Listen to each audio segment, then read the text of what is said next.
très ravie de vous retrouver, messieurs, dames. Bonsoir et bienvenue à votre grande édition d'information sur la télévision Bonferré. L'Institut pratique de santé publique IPSP de Maradi a procédé à la remise de diplômes et autres récompenses aux récipiendaires sortis de l'examen unique de certification en santé session 2022. La cérémonie s'est déroulée en présence du secrétaire général du gouvernorat de Maradi, le PDG de l'IPSP, parents, amis, connaissances et corps professoral venus pour la circonstance. Le point avec Abdelaziz Mahamadou sous les images de Ibrahim Amadou du bureau reportage à Bonferré. L'IPSP de Maradi a présenté à l'examen unique de certification en santé session 2022 121 candidats toutes sections confondues. 94 ont été déclarés admis, soit un taux de réussite de 77,68%. Le directeur des études se réjouit. Nous avons présenté cette année 23 candidats, licence en sciences infirmières et obstétricales, option infirmier, parmi lesquels 17 sont déclarés admis, soit un pourcentage de 73,91%. Pour la section licence en sciences infirmières et obstétricales, option sage-femme, nous avons présenté 23 candidates, parmi lesquelles 21 candidates sont déclarées admises, soit un taux d'admission de 91,30%. Nous avons présenté 75 candidats agents de santé de base, parmi lesquels 56 sont déclarés admis, soit un taux d'admission de 74,66%. Le secrétaire général du gouvernorat de Maradi a lui exhorté les récipiendaires et leurs enseignants à poursuivre dans la même lancée avant de rappeler aux diplômés qu'un malade bien accueilli est guéri à 50%. Porter une blouse, aller soigner des malades, avoir son diplôme plutôt est une bonne chose. Mais ce qui est mieux encore, c'est de respecter ce que notre maman, notre grand-mère, Florence Natiga nous a enseigné. À ce moment solennel, j'interpelle les infirmières et les infirmiers de ne pas trahir cette vieille qui, durant sa vie, nous a montré comment s'occuper de celui qui a besoin de nous. Oublions-nous, s'occupons-nous des autres, ceux-là qui ont besoin de nous. Fouillons au fond d'eux pour déterminer quels sont leurs besoins perturbés et les venir en aide. Voilà ce que nous sommes censés faire. Présent à la cérémonie de prestation de serment de la 13e promotion des récipiendaires de l'IPSP de Maradi, le président directeur général de l'Institut Abdoulaye Sanda Maïga a souhaité bonne carrière aux récipiendaires avant de les inviter à respecter le serment qu'ils ont prêté. Je souhaite que ce soit un exemple pour ceux qui vont arriver cette année pour 2023, parce que c'est un challenge. Si d'autres ont fait 20%, 50%, on doit faire mieux. C'est ça qui fait avancer le pays. Ce que nous souhaitons, c'est qu'on dise que vous êtes très bien sur le terrain. Où est-ce que vous avez fait? Vous avez fait l'IPSP. Peu après, les nouveaux récipiendaires ont prêté serment devant l'assistance, exercice qui les envoie sur le marché de l'emploi afin de sauver des vies humaines. Plusieurs cadeaux, témoignages et autres distinctions ont été remis aux plus méritants. De l'autre côté, le Comité national des femmes de l'Union des syndicats des travailleurs du Niger, USTN, a organisé ce matin une conférence sur la sensibilisation sur la Convention 190 et la recommandation 260 de l'Organisation internationale du travail, OIT. La conférence a été organisée à l'endroit des femmes membres de la centrale syndicale USTN, n'est-ce pas Suleiman Ousmane et Rabiou Labou? C'est l'une des missions de toute centrale syndicale crédible, la formation et la sensibilisation de ses militants. C'est en cela que le bureau de la centrale syndicale de l'USTN, par le biais du Comité national des femmes travailleuses de la centrale, a vite compris en initiant la présente conférence sur la sensibilisation sur la convention numéro 190 et la recommandation 206 de l'Organisation internationale du travail, l'OIT. Une initiative qui vise davantage à mettre au parfum les femmes de la centrale sur les grandes lignes de la convention et de la recommandation en question. Adoptée au cours de la 108e session de la Conférence internationale du travail, c'est-à-dire la session du centenaire en juin 2019, la convention numéro 190 de l'OIT est en effet la première norme internationale qui vise à mettre un terme à la violence et au harcèlement dans le monde du travail. Nous savons tous que la violence et le harcèlement provoquent de profondes souffrances humaines, perturbent les entreprises et déchirent les tissus sociaux. La Convention 190 peut paraître comme une boussole qui peut nous guider vers l'avènement d'un monde de travail exempt de violence et de harcèlement. Cet exercice de ce matin est la suite logique d'une série organisée à l'endroit des femmes de l'USTN. Cette activité est la première sur une série d'activités sur la Convention.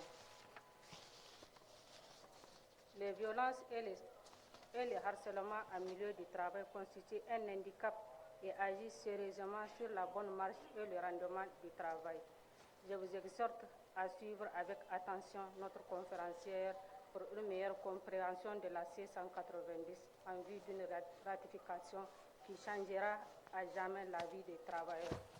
Dans cette démarche, les femmes de la centrale ont eu l'accompagnement et le soutien du secrétaire général du BEN USTN. À travers donc la présente session de formation, les initiatrices vont désormais connaître leurs responsabilités dans la lutte contre la violence et le harcèlement dans le monde du travail. Et c'est là dans le but d'apporter leur part de contribution pour l'élimination de toutes ces formes de pratiques et violences. Lancement cet après-midi au Palais des Sports de Niamey de la foire nationale inclusive des personnes en situation de handicap. L'initiative émane de la Fédération nigérienne des personnes handicapées avec l'appui financier de ses partenaires. Retrouvons une fois de plus Suleiman Ousmane et Omar Boukari. De Niamey à Difa, ils sont venus à travers les 8 régions du pays pour montrer leur savoir-faire et leur potentialité en matière artisanale.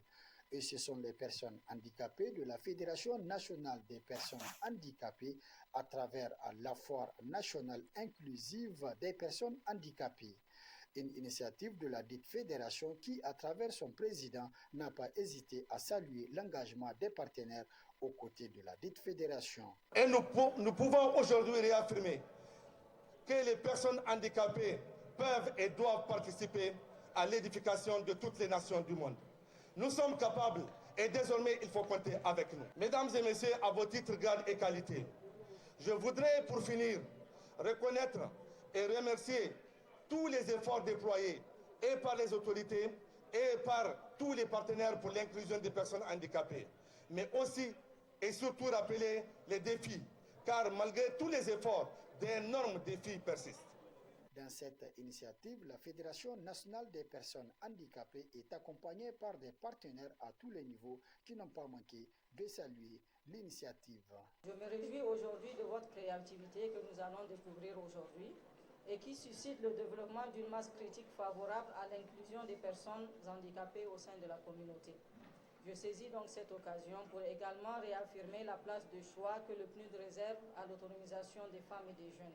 Malgré les efforts déployés par l'État et ses partenaires, nous sommes conscients des défis qui restent à relever pour parvenir à une société inclusive, accessible et équitable pour toutes les personnes handicapées. Tout en saluant cette initiative, le représentant de la ministre en charge de l'industrie et de l'entrepreneuriat des jeunes a réaffirmé l'accompagnement de son ministère aux côtés des personnes handicapées.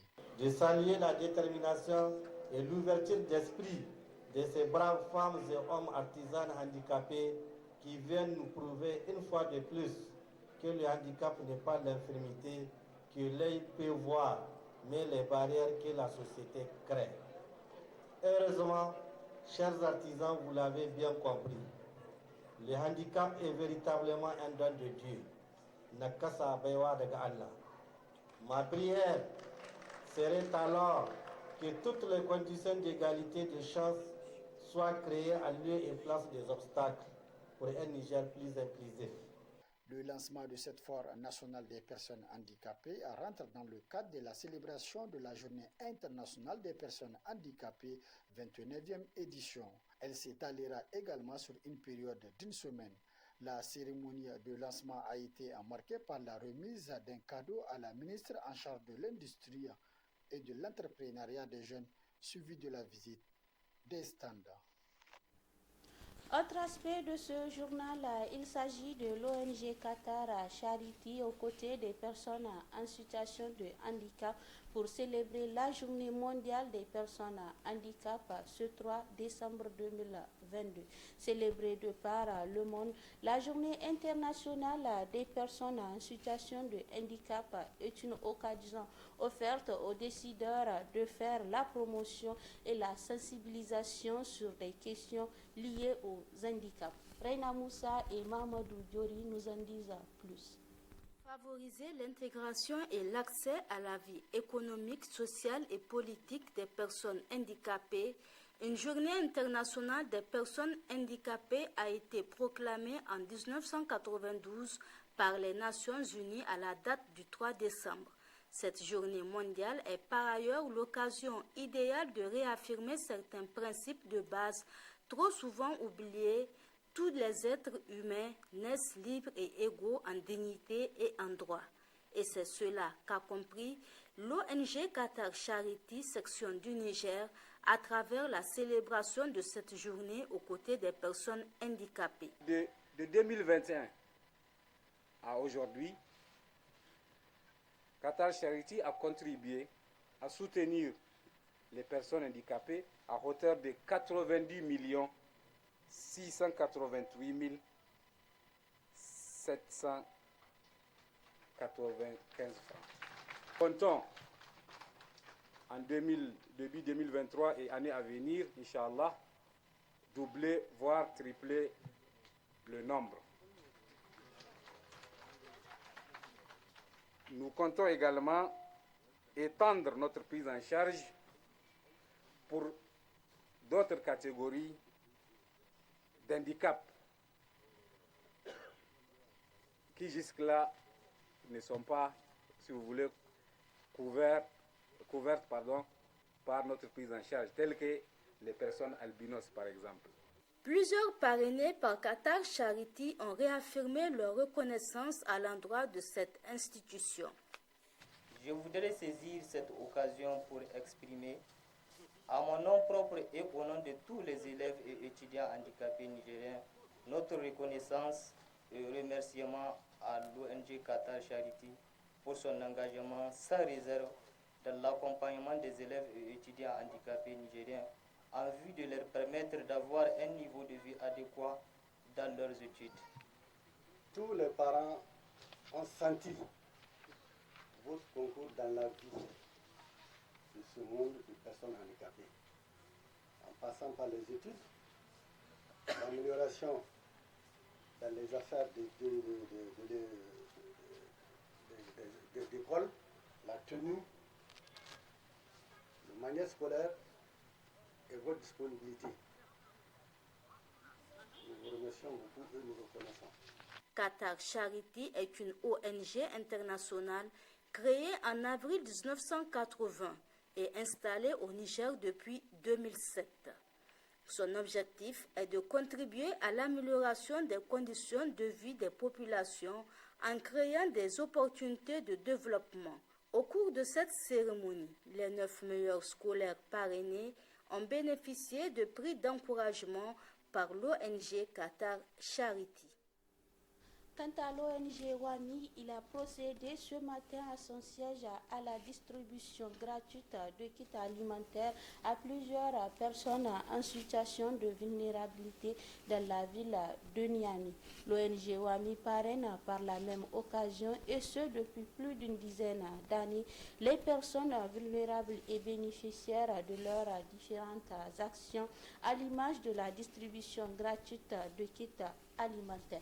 N'est-ce pas Boubacar Amadou et Ibrahima Ide? Cette opération de distribution gratuite de vivres concerne les veuves, les orphelins et les personnes en situation de vulnérabilité du quartier Koubia et de la rive droite. Elle émane de l'ONG WAMI ou Assemblée mondiale de la jeunesse musulmane, une organisation humanitaire de droit saoudien dont le siège est à Jeddah en Arabie Saoudite. Nous remercions Allah pour ces grands bienfaits qu'il nous a fait, mais aussi et surtout nous adressons nos remerciements infiniment à celui qui a financé ces aides vivrières, c'est-à-dire à Cheikh Nasser Sarhan. La sélection d'abord s'est faite à travers notre structure, c'est-à-dire notre structure parmi son cahier de charge. Donc nous avons ce qu'on appelle l'aide et l'assistance à l'endroit des orphelins, des veuves et des besogneux. Donc nous parrainons à peu près 868 orphelins dans tout le Niger, dont 538 à Niamey. Donc c'est à partir de ces courants-là que nous avons procédé à la sélection des gens qui vont bénéficier de cette aide vivrière. Et en même temps, cette aide vivrière est constituée d'un kit composé d'un sac de riz de 25 kg, de 10 paquets de macaroni, de 10 kg de sucre, de 3 boîtes de tomates en conserve, de 2 kg de lait en poudre, de 2 kg de sel de cuisine. Très ému par ce geste symbolique mais plein d'espoir, les bénéficiaires remercient ces généreux donateurs. Bismillah ar-Rahman ar-Rahim. L'héritage de la religion islamique, c'est le don, c'est l'aumône. C'est les deux choses qui sont véhiculées largement dans la religion islamique.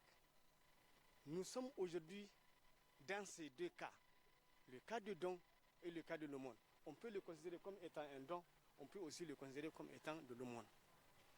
Et ceci, ce n'est pas pour la première fois. Je ne peux pas compter le nombre de fois où Ami vient ici, où il donne des vivres, où il donne des vêtements, où il donne de l'argent frais à des orphelins. On a commencé depuis 2008-2010. On a commencé. Aujourd'hui, ça fait donc au moins 12 ans que nous sommes en train d'exécuter ce programme. Les bénéficiaires de ce don font partie des veuves, orphelins et personnes nécessiteuses parrainées depuis plus d'une dizaine d'années par l'ONG WAMI. En dehors de la culture de la religion islamique, WAMI œuvre dans le domaine social afin d'améliorer les conditions de vie des populations en situation de vulnérabilité sur l'ensemble du territoire nigérien. Et enfin, la Fédération nigérienne des jeux d'échecs en collaboration avec l'ONG Femmes Action et Développement a tenu un atelier d'initiation à la pratique de ce jeu qui, dans sa forme moderne, est très populaire mais très peu pratiqué au Niger. L'objectif des responsables de la FENICHEC est de mettre en place des équipes masculines et féminines bien formées en place afin de représenter le Niger aux compétitions régionales et internationales. Retrouvez une fois de plus Abdelaziz Mahamadou et Abdoulaye Seydou. Cet atelier d'initiation aux jeux d'échecs est organisé par la Fédération nigérienne des jeux d'échecs en collaboration avec l'ONG FAD. C'est un des jeux les plus anciens, les plus intellectuels et les plus culturels qui associe à la fois sport, raisonnement scientifique et aspect artistique. Il favorise l'équité, l'inclusion et le respect mutuel, a précisé l'ambassadrice du Royaume-Uni au Niger. C'est vraiment un jeu mondial qui réunit le monde d'une façon très paisible. C'est la paix. Et alors que c'est les cerveaux qui se mettent ensemble pour vaincre, mais c'est dans la paix. Et c'est ça qui est bien. Mais ce qui est aussi ce qui m'impressionne beaucoup du jeu d'échecs, c'est le fait que cela forme le cerveau à penser de façon stratégique. C'est une discipline avec des objectifs de développement durable à travers notamment le renforcement de l'éducation, de l'égalité, des genres et l'avancement des femmes et des filles. En témoigne le soutien de l'ONG Femmes et Développement dans l'organisation de la présente activité. Femmes Action et Développement est une organisation de femmes, de jeunes et d'excellence. C'est d'ailleurs cette culture d'excellence qui nous a amenés à nous intéresser au jeu d'échecs. Un jeu qui défie le cerveau, favorise sa croissance, améliore le QI, la créativité et bien d'autres avantages. C'est pour tous ces bienfaits que nous avons voulu promouvoir ce jeu en général et auprès de la gente féminine en particulier. La Fédération nigérienne des jeux d'échecs dispose de 7 ligues dans les 8 régions qui comptent le pays et est affiliée à la Fédération internationale des échecs, la Confédération africaine et l'Association internationale des jeux francophones. Dans sa forme moderne, le jeu d'échecs est très populaire mais très peu pratiqué au Niger, a indiqué le secrétaire général de la FENIGEC. La Fédération nigérienne du jeu d'échecs est une association reconnue par les autorités nigériennes depuis le 23 juillet 2021. Le jeu d'échecs aide à développer les compétences analytiques et favorise aussi la bonne santé du cerveau. Le jeu d'échecs est un jeu passionnant qui développe la concentration, la motivation.